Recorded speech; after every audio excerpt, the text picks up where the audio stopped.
Hi everyone, this is Mindy Eggen and welcome back to my channel. Today I'm going to walk you through the new Feathers and Floral card kit from Gina Designs and also show you the new June 2022 release. I'm also going to be creating a couple cards for you later on in the video, but first I want to walk you through the release in the card kit. The kit this month is called Feathers and Floral, and it has 2 large 6x8 stamp sets, 2 stencils, a word and shadow die, and then 3 feather dies, which are absolutely gorgeous. There's also some pattern paper included in the kit. As always, these kits are jam-packed with products for a very reasonable price and have lots of items for everyone. Now we'll take a look at the June 2022 release, starting with the Let's Camp stamp set, which is great for creating a little scene, and it has some sentiments like happy anniversary, happy retirement. There's also some coordinating dies to die cut out your tree, your campfire, and your tent and campers. Then we have the beautiful Blooms stamp set, which is another 6x8 stamp set with the word sending and then lots of small sentiments to go with it. Has these 2 floral images, which also have coordinating dies to go with them. And one thing I really love about this is not only are you getting a die for that large floral and the smaller one, but it has a die here to cut out that word sending. And I love how closely it cuts to the word. Next up, we have the wonderful In Every Way stamp set 6x8. Has a couple of layering floral images, some design elements, and the coordinating dies to cut out your floral images. If you love the beach and creating beach cards, this one's for you. This one's called Window on the Water. It has this rocking chair, some elements for a beach scene, and I really want you to pay attention to some of these smaller images on the stamp set. As always, there's a coordinating die for this stamp set, and check out these smaller images. Like there's a silhouette of a couple, there's a sailboat, there's palm trees, a little image there to do mountains in the background. It's just an amazing set. Then we have the 6x8 Botanical Leaves stamp set, which has these 3 beautiful large leaf images and some sentiments. We have thank you in that scripty font, and then some smaller sentiments to go with it. We have the Sympathy and Love stamp set, 6x8 stamp set, and it has these 3 silhouette images, which I will be using today on my card, along with these beautiful sentiments that can go on the front or the inside of your card, along with a coordinating die for each of those butterflies. This is the incentive set, Never Lose Hope, and this set you can get for free at the time of this video with any purchase of $75 or more. No code needed. It will ship automatically in your order. I'm super excited to introduce these next products, which are 4 new stencils added to the line. This first one is a brick wall stencil, great for adding to any of your backgrounds. Then we have the Swirled Sun. It also has a circle mask, so you can mask off the center of the sun. We have Lush Leaves, so it kind of has this wavy pattern to it. And then we have Seashells, so I'm really excited to use the Seashells one. There are also a couple new cover plate dies. So we have the Perfect Poppies Mini Slimline on the right-hand side and the Dahlia Flower cover plate on the left-hand side. Now we can take a closer look at some of the stamp sets that are included in the Feathers and Floral kit. This is the Fancy Feathers stamp set. There is no coordinating die for this one, but it has some beautiful feather details and wonderful sentiments. This is the Summer Silhouettes stamp set, which I'm always a huge fan of the silhouette stamp sets. Excited to be using this one in today's video. And there's also a Happy Word and Shadow die. I just die cut it out of gold mirror cardstock there to show you what it looks like. This is the Zinnia Stencil. We have this beautiful flower burst and the leaves that you can stencil on. And now we have the Fancy Feathers die set. These are so gorgeous. I die cut them out of mirror gold and white cardstock there for you to see. This is the pattern paper included in the card kit, so it's some very neutral patterns, very kind of pastel looking designs. My cards are going to go in a whole other color direction, but these are some beautiful patterns if you wanted more of a softer look. Now we're going to dive into my 2 cards that I'll be making. I've really been into this kind of mixed media card or trying to attempt a mixed media looking card, and I was able to achieve that today, and I'm absolutely thrilled how these turned out. It was just kind of the mood I was in when I was creating. Some of these are very dark, but I am going to show you a more lighter color palette if those bright reds and orange aren't really your thing. But I really have a lot of fun with silhouette stamps. I'm going to be doing lots of ink blending today on the layering white cardstock. So I have a slick surface set up here, and I will list all the colors at the top that I'm going to be using. Now this first layer, well, first I should tell you that I trimmed my cardstock down to 3 3/4 by 5 inches because when I start working on this ink blending, I'm really going to be inking up the edges and I don't want to trim that down. So I started with that smaller size of cardstock. This first color that I laid down was Wild Dandelion. It does not have to be a perfect blend. I actually want it to be a little splotchy in some areas. Now I'm coming in with Tangerine Twist. I'm starting on one corner, kind of working towards the center, and then I'll turn the cardstock and go on the other corner, not really going all the way around the edges at this point. What I'm doing here is really layering up my colors because some of these are going to peek through just depending on where I'm placing my colors. Now I'm coming in with Red Velvet, inking up my blending tool, and I'm going to come around those edges. This one, I kind of go more along the edges. It's just really, like I said, building up that color, making sure that all of the colors kind of show through at some point. Now I want to deepen up those edges. I really want kind of that vintage, rustic look to it. And after I kind of thought about it, it has more of a fall feel to it, but I'm still really excited how these came out. Now this next color is Chocolate Truffle, and this is beautiful when you ink blend it over red. This color I am taking all the way around to the edge. Sometimes I'll come in a little further than other areas.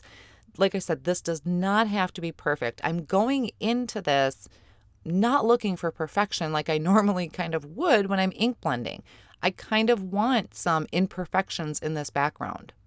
I'm going to do a little background stamping, so I'm bringing out my Elegant Script background stamp. This is a red rubber stamp, so I removed the foam insert from my Misti tool, and I'm just adding some ink to the bottom there and testing it out on scratch paper so I know what direction this is supposed to be.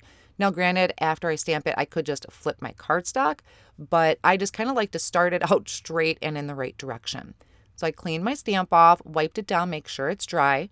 I'm adding a little bit of removable tape behind my blended panel, and I'm going to line this up on that background stamp as straight as I can get it. It's very scripty. It's, I don't know, to me, not legible. I don't need it to be. I just really love the Elegant Script look. So I closed the door, or I closed my Misti backwards, so that way my panel is stuck to the bottom of the Misti. And now I'm inking this up with Stormy Sky Ink. I'll close the door of the Misti, and just using my pressure tool, I'm going to apply even pressure over the door of the Misti to stamp this down. Quite honestly, this does not have to be perfectly stamped either. I actually kind of like it when there's kind of some missing holes. It just reminds me of that vintage look. But I'm really happy with how this came out.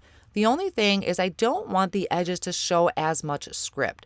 So I'm coming back in with Slate Ink, which is darker than Stormy Sky, and I'm going to ink blend all around the edge so you can still see kind of the script background, but just not as much. It's got a fade going on there.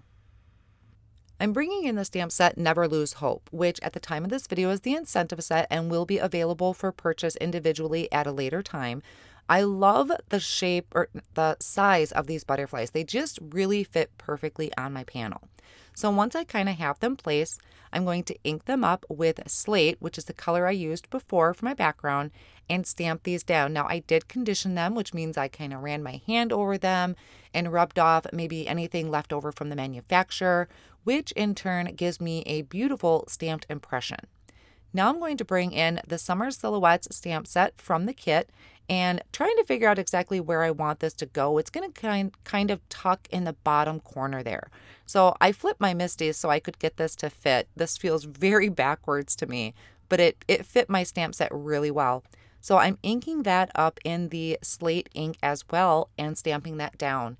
Now, one other thing that I thought would be really cool, it doesn't show up as much, but after I picked up the door of the Misti, I'm taking my cardstock and just shifting it over to the left just a little bit. I was trying to get some second generation stamping here, but it stamped so well the first time, there really wasn't a lot of leftover ink there. I want to add a little bit of splatter to this, so I took this over to my splat box and I'm bringing in the Perfect Pearls Bronze. Now, I wanted to actually do gold and I couldn't find my gold anywhere, and bronze actually I'm really happy I used because it looks just perfect with this kind of burnt orange, burnt red background. So I added a scoop of that to my work surface with a couple drops of water. I'm going to mix that up with a paintbrush. And I like to sometimes put this on an acrylic block and flick that mixture off of a block. That gives you really fine splatters. If you want bigger splatters, you just tap your paintbrush.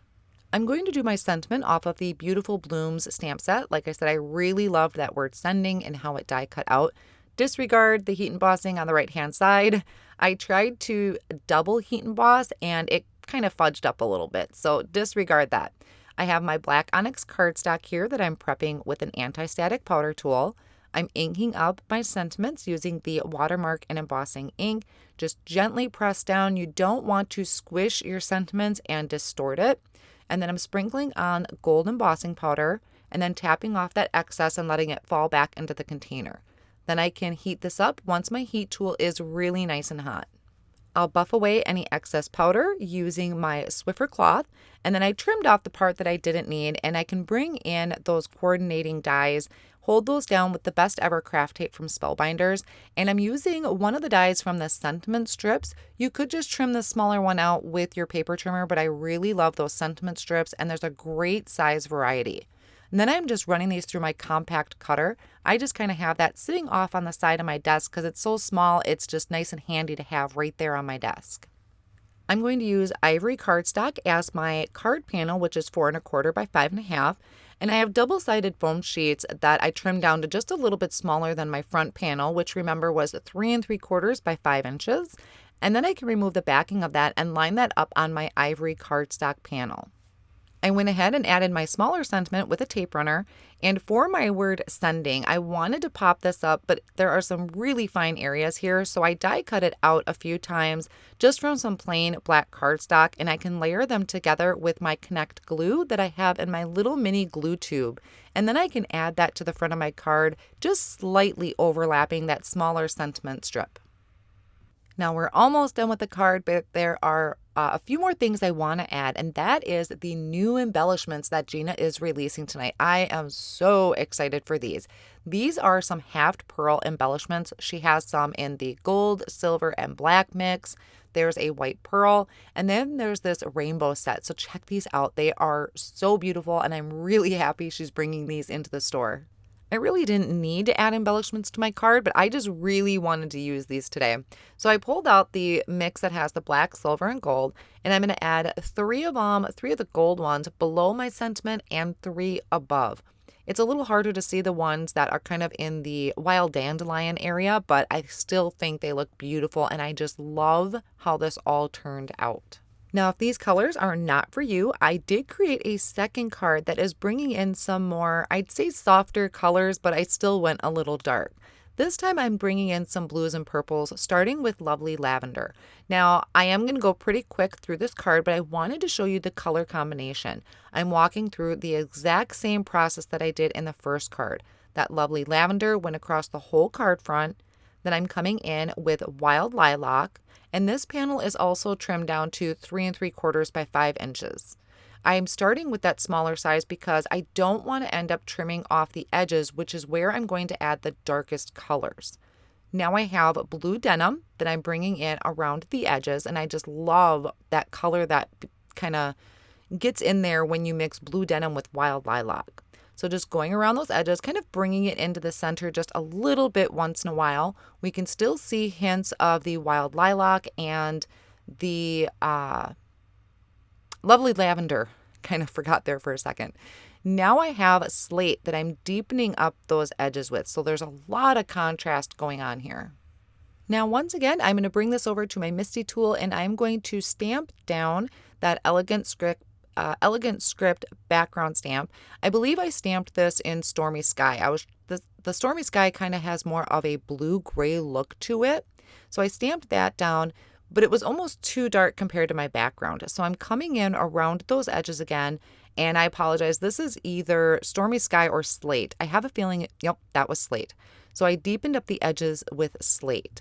Now I'm bringing in the Sympathy and Love stamp set, and I'm using these silhouette images.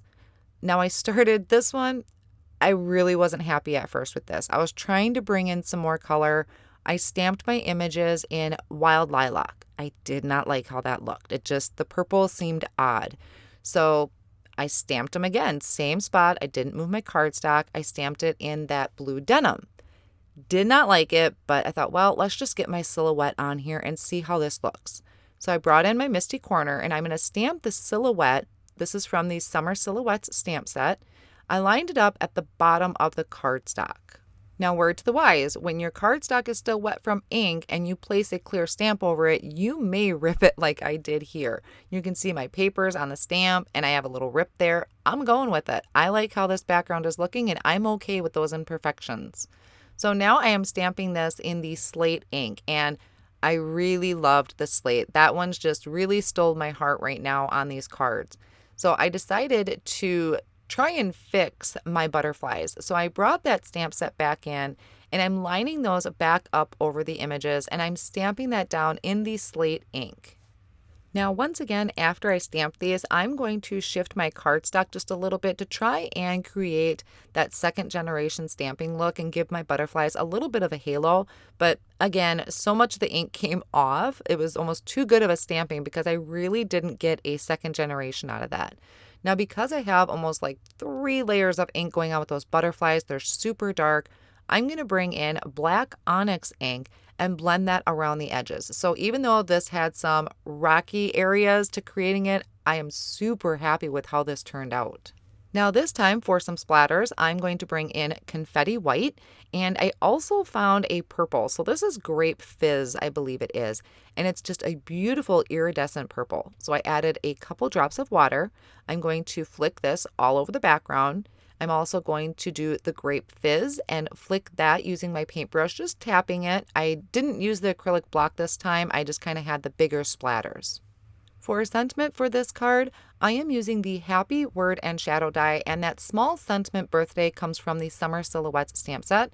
So I die cut out the word happy once from Silver Mirror and 3 times from white. So I have 2 layers of white behind the vellum and then the white and the silver on the top. So it's giving me a little bit of dimension to that, and that vellum just really softens up that area and helps make that word die pop off of the card. The smaller sentiment, I'm just going to add underneath that larger sentiment with some tape runner. Now I'm bringing in the Angel Aura Rhinestones, and these were just absolutely perfect for this background. They didn't really stick out like a sore thumb, but they did add some sparkle and kind of pick up the color underneath with a little bit of iridescent to them. So here's kind of a closer look of how this card turned out, and I'm going to bring in my previous card and just show you the difference between the two. I just was really in a mood when I was creating things. I love clean and simple, but sometimes I just really need to let my color out of me. This was my practice one, which has more red to it. I do love both of them just as much, and I'm going to turn this other one into a card later on. This next panel isn't really a card, it's just an idea I had and that I was playing with, and I thought kind of looked like those vintage notebooks out of maybe a sketchbook. So stamping it in one of the newer green colors that Gina came out with. That finishes up my card projects for you today. I hope you enjoyed taking a look at creating these vintage, almost mixed media type of cards using the new card kit from Gina K Designs. I will have all of the supplies listed down below in the video description and over on my blog as well. I want to thank you so much for joining me today, and I'll see you again real soon.